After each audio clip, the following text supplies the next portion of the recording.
Hello and welcome to this YouTube video. This is going to be my first video kind of explaining a little bit about my filmmaking experience as a PA, and I'm excited to get into it.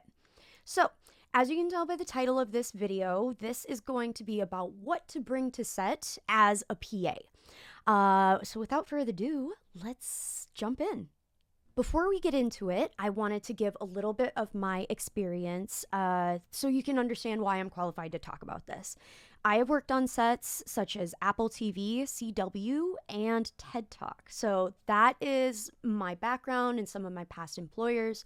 And then, in addition to that, I've also been working in the indie filmmaking scene here in Atlanta for about 3 years in January. So, a little 3-year anniversary coming up about just being a creative in this industry. So, yay! So, there are multiple different ways that you can carry all your materials, but this is my set bag. Comes with me everywhere I go, and she's a little bulky, but we're gonna go into a little unboxing of what I all have in here. Now, a disclaimer, I am going to be talking about my experiences as a set PA with a focus on cast member needs. There are multiple different types of PAs, which I can make another video about explaining what those all are.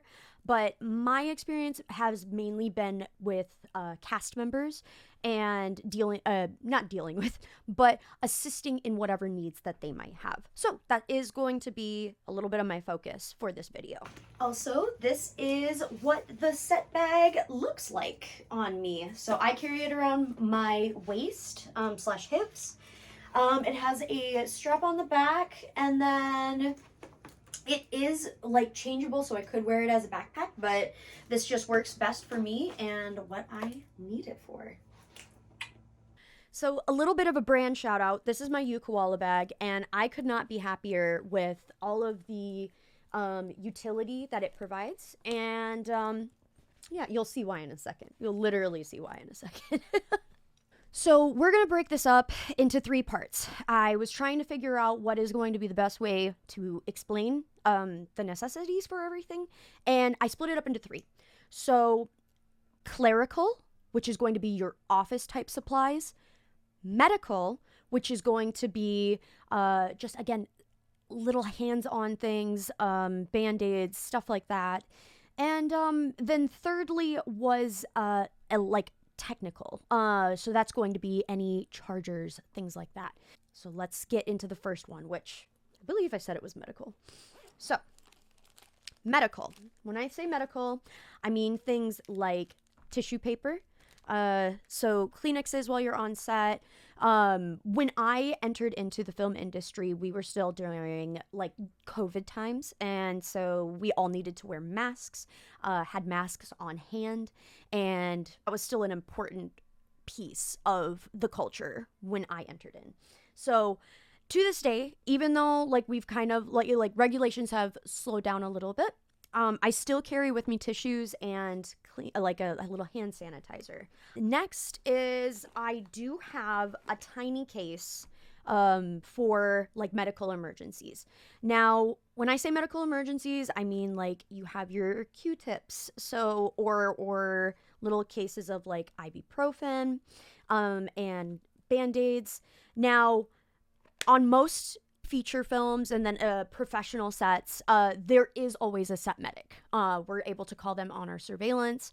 However, if it's something just super minor and super small, I have found that if someone's like, shoot, I just hurt myself, it's just a paper cut, they need a Band-Aid.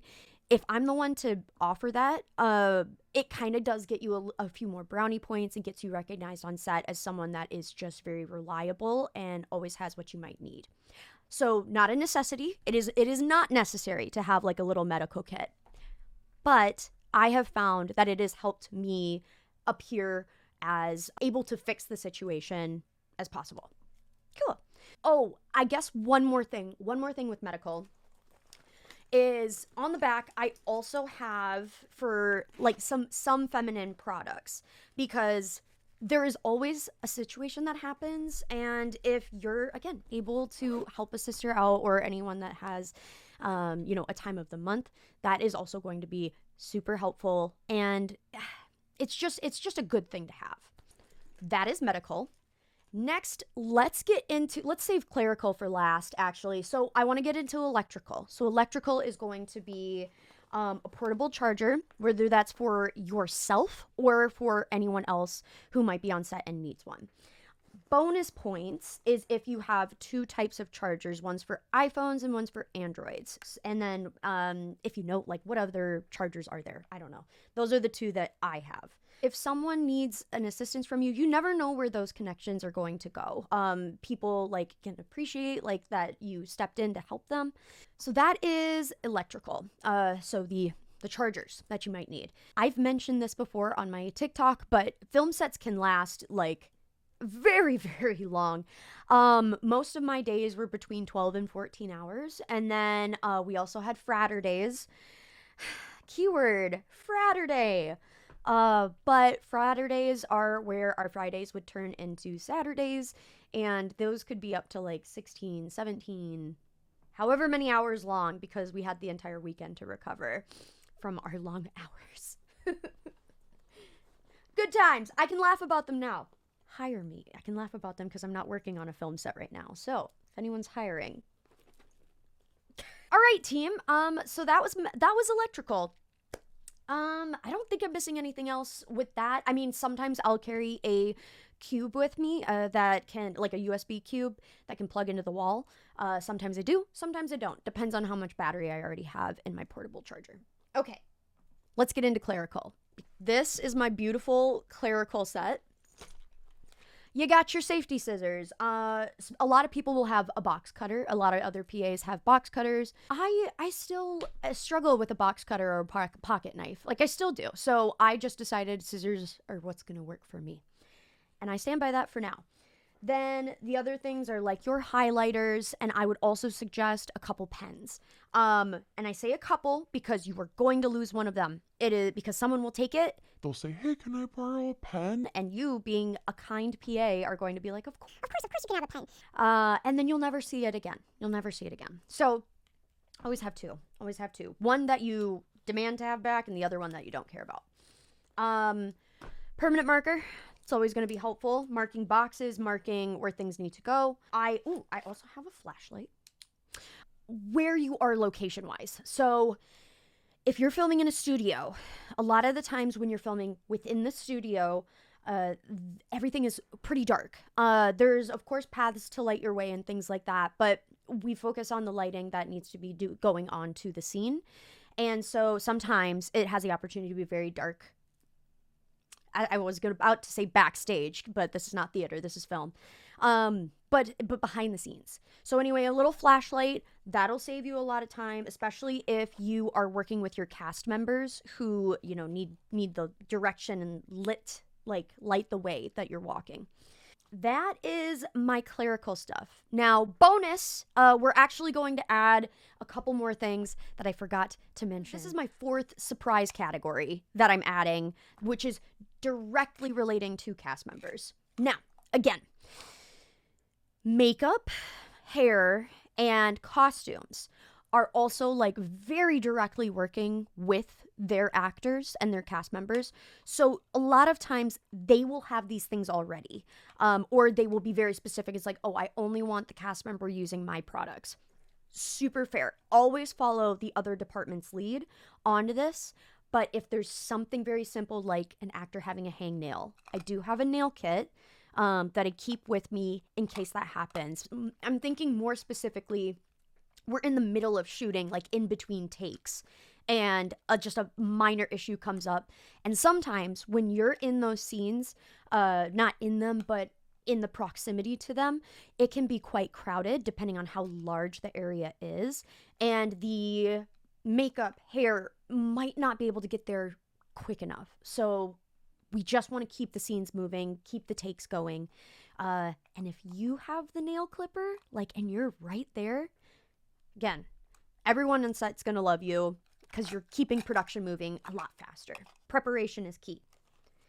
Next, you're going to be everybody's friend. If you have gum or if you have mints of some kind, because we're all working together for 14 to 12-hour days. and sometimes you just need a refresher. Again, I get it. Crafty usually has gum and like mints and things like that. But if you have it and some of that saves someone a trip, one of your cast members, one of your crew members, one of your coworkers, like you will become known as the person who has everything. And then as the person that has everything, I also have just a couple flossing tools. Crafty usually has them, but if you have them, even better. And then also a mini sewing kit. I get it. Our beautiful, lovely costume department usually has you all covered. This is just in a time of need. I guess like other miscellaneous things, little lotion bottle, a Listerine like bottle as well. Last parting thoughts and a pro tip from myself is have a notebook, or a pen, like something to write things down.